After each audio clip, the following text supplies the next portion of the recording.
Hello, Internet fam. On this episode of Foodie Chronicles, we'll be making that crowd favorite, barbecue ribs. But not on the grill. Nope, this is coming straight out the oven.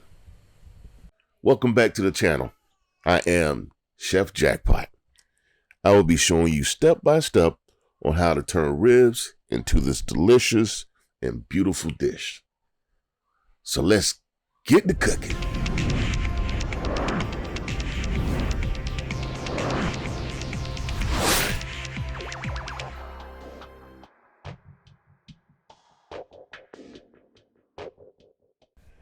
So we're going to start the recipe out by dry brining the ribs with salt. We're going to weigh each slab and then salt it with 1% of its weight with the salt. I use dry brining whenever I do meats. I find that dry brining is a simple process of basically just salting and resting your food before you cook it. Not only does dry brining produce flavorful and juicy results, but it helps with the Maillard reaction or Maillard browning. That's where you get your flavor from, but also you get crispier skin like that too. So I'm trimming the ribs, St. Louis style. I'll probably be removing, say, 100 grams worth of fat and loose trimming while I square this up. So both slabs will probably end up weighing about 1,500 grams, and we'll use 1% of salt in our dry brining, so about 15 grams worth of salt to dry brine these ribs. Clean them up, get them squared up, and then we'll dry brine them. Once we dry brine them, I usually let them sit for at least 2 hours. Sometimes when I dry brine steaks, I let them sit for 48 hours to really drive that intense flavor. But these ribs are thinner meat, so 2 hours should be good enough.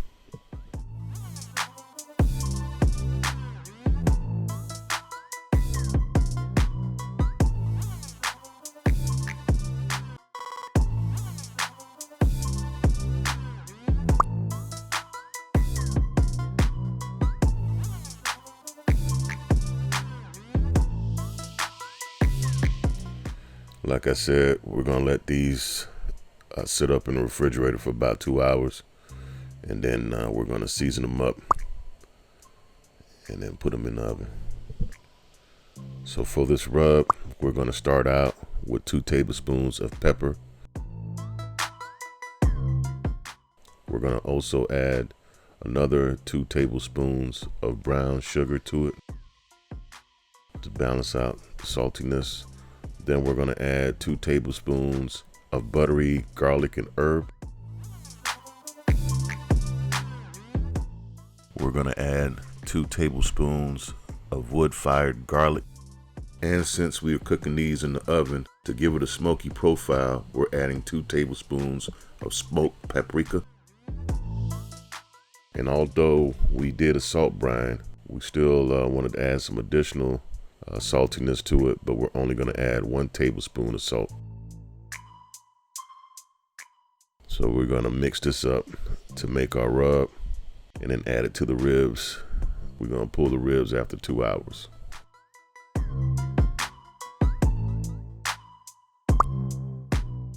Now to get the rub to stick to the ribs, we're going to use some yellow mustard as our binder. Get that rubbed on there.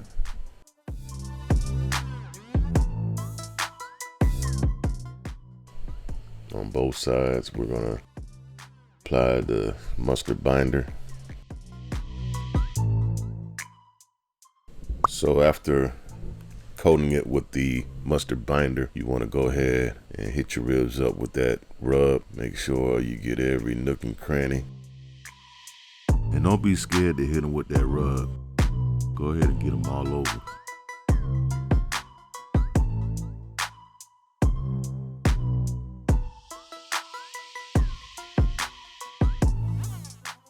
You want to make sure all the surfaces of the ribs get hit with that rub.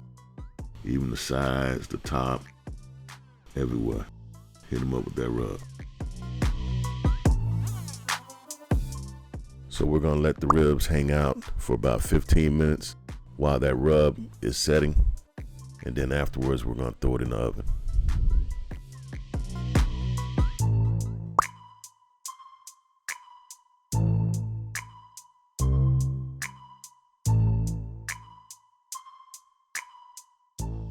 After an hour at 250 degrees, I'm checking on the ribs. They looking good. I'm gonna go ahead and spritz them to keep them moist.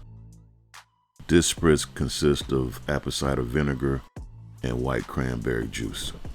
Spritz them down and then stick them back in there for another hour before I wrap.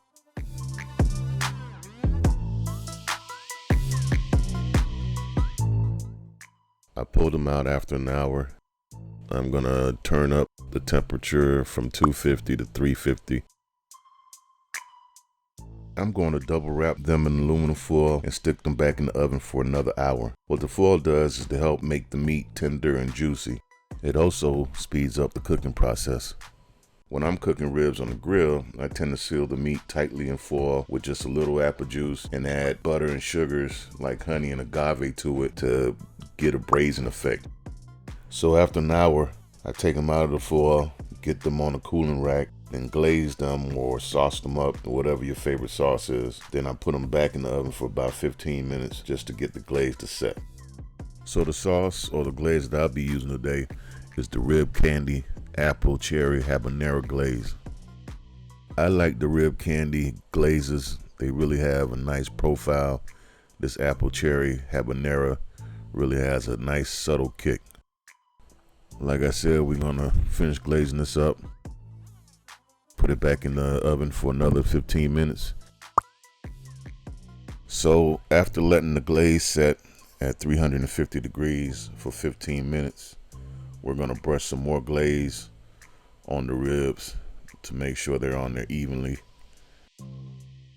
And then we're gonna place them on the cutting board to rest before sectioning them into individual ribs.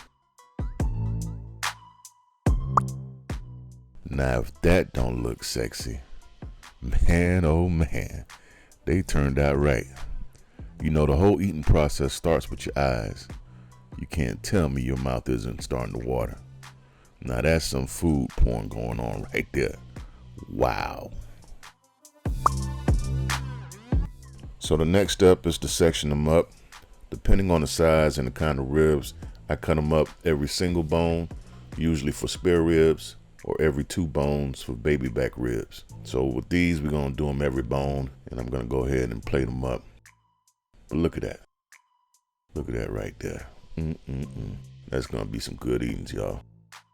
Hit me up in the comment section and let me know if you ever tried ribs like this or whether you prefer them on the grill. And make sure before you leave, you hit that like button, subscribe, and hit that notification bell so you can get any updates on any future videos I drop. Oh yeah, that's the money shot right there. Perfect. Anyway, thank y'all for watching. See you on the next episode. Peace.